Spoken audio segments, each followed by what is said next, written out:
ছাত্রলীগের সন্ত্রাসীরা 15 জুলাই শিক্ষার্থীদের উপর কিভাবে আক্রমণ করেছিল, সন্ত্রাসী আক্রমণ, ইভেন হাসপাতালে গিয়ে আক্রমণ করেছে।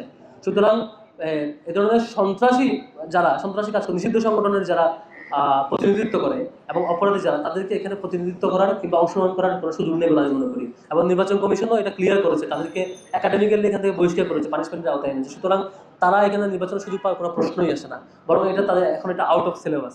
এটা নিয়ে আমার মনে হয় তারা এটার পার্টও না। যারা সন্ত্রাসী, অপরাধী, বহিষ্কৃত, তারা ভোট কিংবা প্রার্থিতা কোনটারই অংশ না। সুতরাং এটা নিয়ে আমার মনে হয় আমরা টেনশন নেওয়ার কিছু নাই।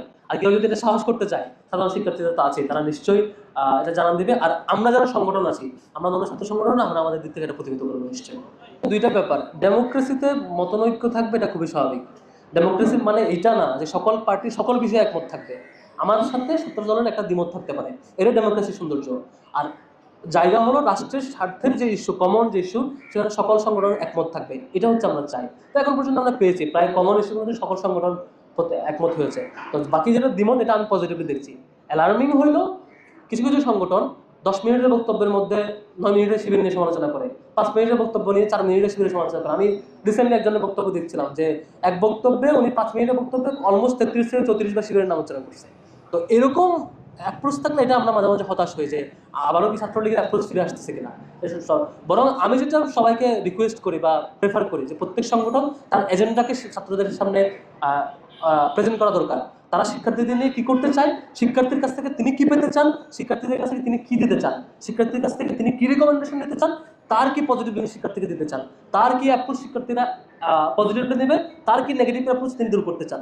এসব জিনিস শিক্ষার্থীদের সাথে ডিসকাস করতে পারাটা ছাত্র সংগঠনগুলোর বৈশিষ্ট্য হতে পারা উচিত ছিল।